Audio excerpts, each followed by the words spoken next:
So I wanted to play something for you, and hopefully YouTube doesn't take it down.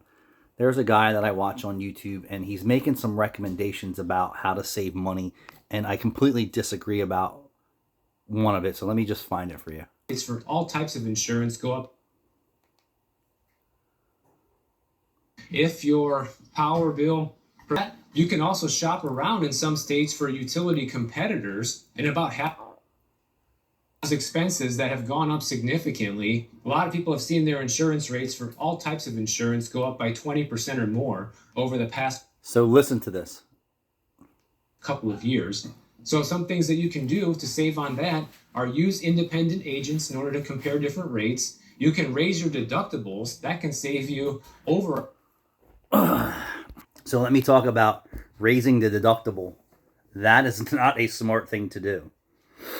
If you're having problems making your full coverage insurance payment, right? Forget liability. And you have to use your vehicle every day, you are high risk. I'm at high risk driving around on the roads today. All the careless people, all the vehicles on the road. So if you call your insurance company and say you need to lower your insurance monthly payment, and they offer you raising your deductible, and I've heard deductibles as high as over $4,000. And note what that means when you need to use your insurance company.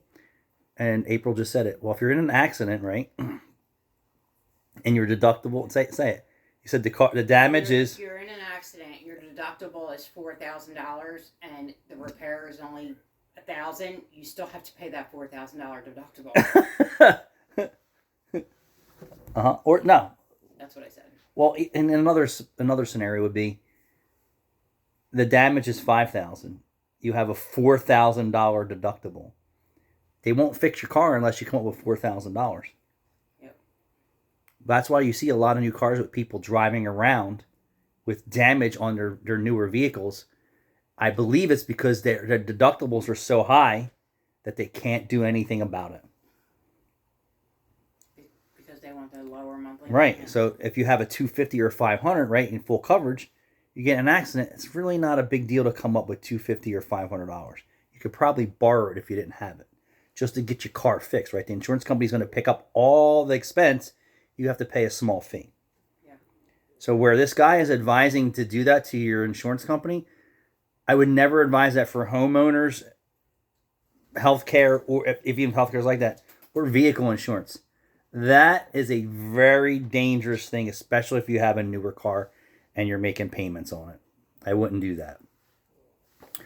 Would I cut back on some of your novelties like drinking, going to the bar, betting, all your apps and all your phone apps and the extra stuff that you have to pay for your car, like you have wheel coverage or what else? Gap insurance. I mean, that's risky too. And I would say, have gap insurance. Huh? You should have gap insurance. If you can afford to have gap insurance, you should have gap insurance. Everybody should. Because the vehicles today devalue so fast that it's miserable. Everybody should look at the what ifs and plan for it. But one word of advice from me is never cut your homeowners or vehicle insurance to where your deductible is ridiculous. And for me, anything over $1,000, in my opinion, for a deductible is ridiculous. Like my business insurance at the shop, I think is now $1,500, but it was $1,000 for 20 years. I was gonna say how you switched. Yeah, one pane of glass on the office door cost over $1,000 to fix. So put that in perspective. And every time that there's a break-in, and they were like, "Yep, it's not covered because your deductible is $1,000." So I guess what? I've paid at least $12,000 or $15,000 in broken glass and door fees from people breaking in for 20 years. Yep, true story. The deductible's $1,000, and I want to get billed $1,000. It's my responsibility. So I don't agree with this guy, Mike. I like a lot of your content, but I would never advise anyone to do that. If they have a vehicle that isn't really worth a whole lot, I would advise minimum liability if they don't have a payment or a note on it or a lien.